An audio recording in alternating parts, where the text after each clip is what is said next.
वंदे मातरम साथियों। साथियों, आपने कभी साइकिल को ध्यान से देखा है?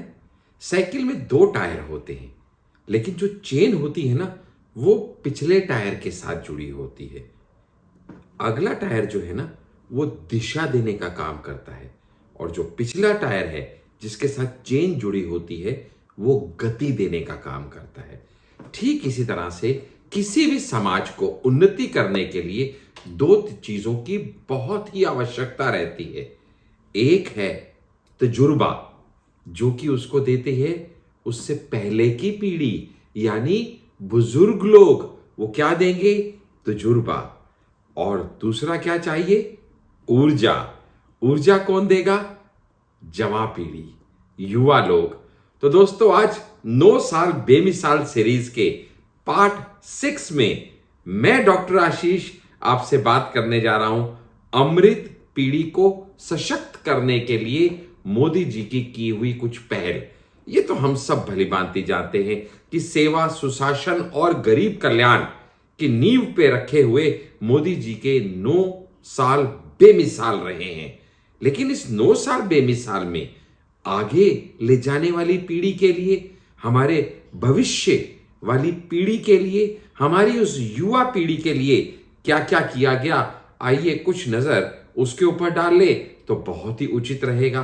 क्योंकि मैं मानता हूं कि युवा वो शक्ति का संचार करने के लिए तात्पर्य है, जहां पे अगर आप इस युवा को दो चीजें दे दीजिए, एक तो शिक्षा और दूसरा रोजगार, तो फिर देखिएगा यह आपके देश की दिशा और दशा दोनों कैसे बदल सकता है।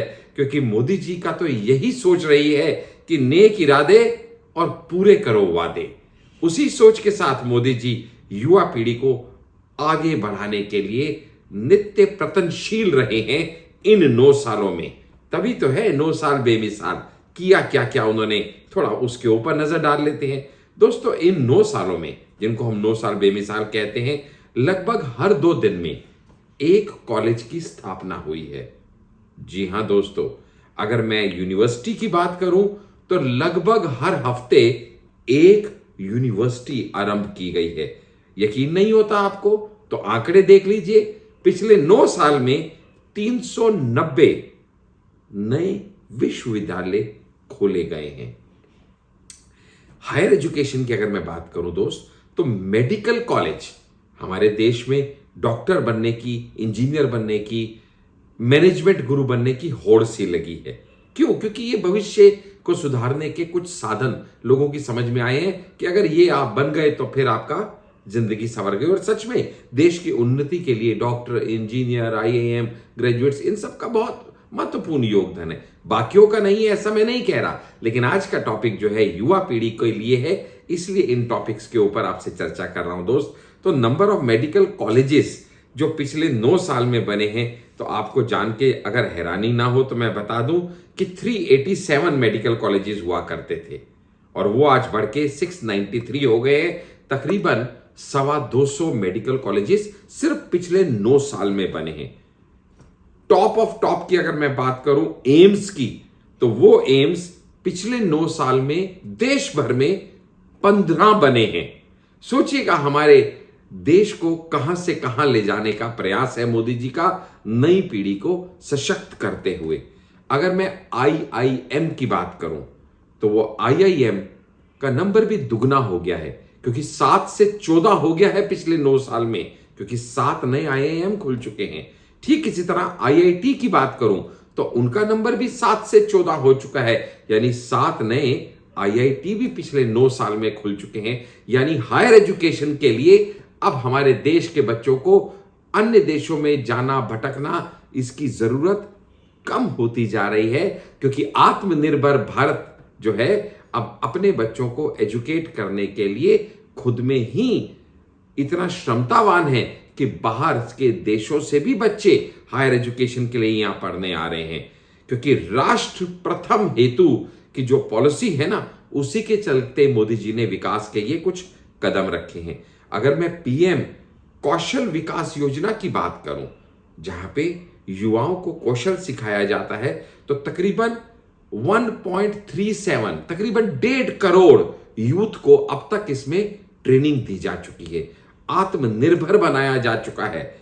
दोस्तों, स्टार्टअप इकोसिस्टम जो वर्ल्ड में है ना, इस समय इंडिया तीसरे नंबर पे आ चुका है स्टार्टअप के मामले में, क्योंकि ये स्टार्टअप जो है ना कई तरह से किया जा रहा है। इसमें जो टेक्निकल स्टार्टअप की मैं अगर आपसे बात करूं तो 2017 से 2023 के बीच में इसमें तकरीबन 23 लाख जो प्रत्यक्ष अप्रत्यक्ष रोजगार जो है उनका सृजन किया गया है।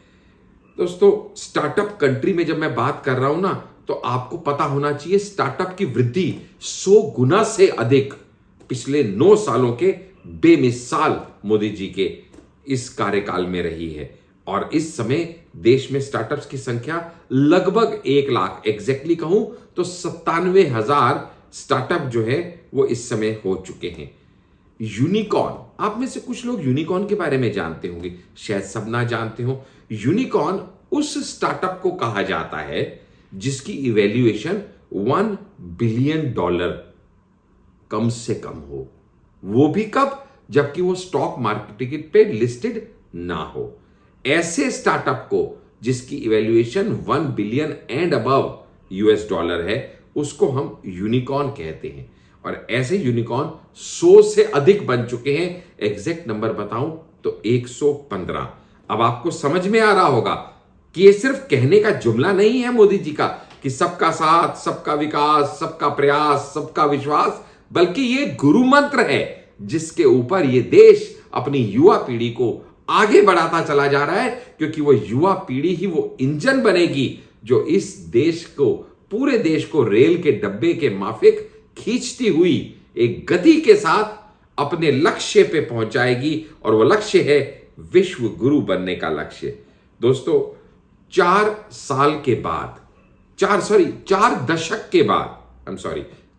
दशक यानी 40 साल के बाद एक क्रांतिकारी शिक्षा नीति इस देश में आई है। और उसी में अगर मैं आपको कहूं ना, तो पीएम श्री योजना, ये भी एक योजना है। बहुत योजनाएं हैं मोदी जी द्वारा लाई हुई, जिनमें से ज्यादातर तो हमें मालूम भी नहीं है, आपको और मुझे, मैं कह रहा हूं, ठीक है जी। तो ये जो पीएम श्री योजना है, इसके तहत 14,500 विद्यालयों को अब तक अपग्रेड या उनका नवीनीकरण किया जा चुका है। यानी बेस से लेके टॉप एजुकेशन तक, रोजगार से लेके शिक्षा तक, जहां जहां युवा पीढ़ी को आगे बढ़ाने की जरूरत है, मोदी जी के सशक्त नेतृत्व में उन सभी के लिए प्रावधान लगातार किए जा रहे हैं।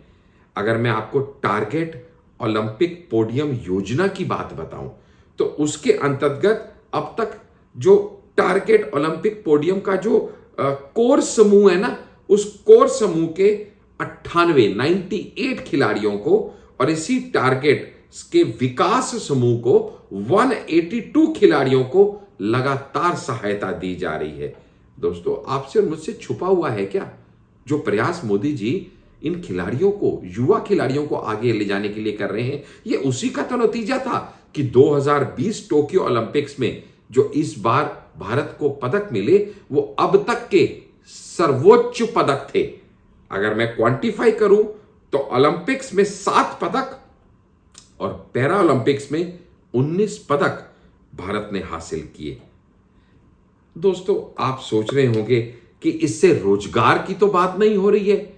दोस्तों, जहां पे आप सशक्त हो रहे हैं, बलवान हो रहे हैं, क्षमतावान हो रहे हैं, प्रॉपर ट्रेनिंग मिल रही है, आत्मनिर्भर हो रहे हैं, तो ऐसे में रोजगार मेले भी निरंतर लगाए जा रहे हैं। उन रोजगार मेलों के अंतर्गत 71,000 से ज्यादा अब तक नियुक्ति पत्र का वितरण हो चुका है।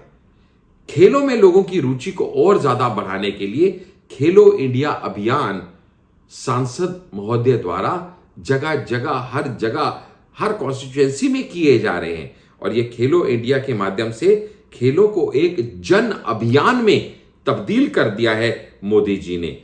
आप सोच के देखिएगा कि पहले भी ये सब संसाधन थे, आज भी हैं, लेकिन पहले और आज में फर्क क्या है?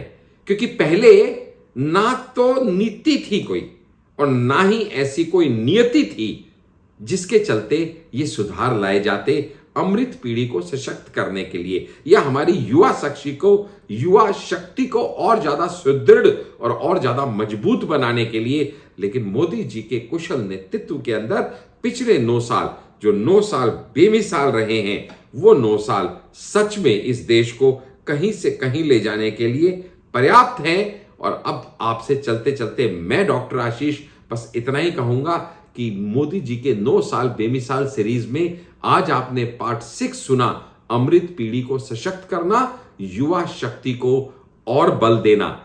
इसी तरह हमारे वीडियोस को आप लाइक, शेयर, सब्सक्राइब करते रहिए, ज्यादा से ज्यादा लोगों के साथ साझे करते रहिए, ताकि ज्यादा से ज्यादा लोगों को पता चले कि क्यों मोदी जी के 9 साल बेमिसाल रहे हैं। अब मैं डॉक्टर आशीष आपसे विदा चाहता हूं। जय हिंद, जय भारत।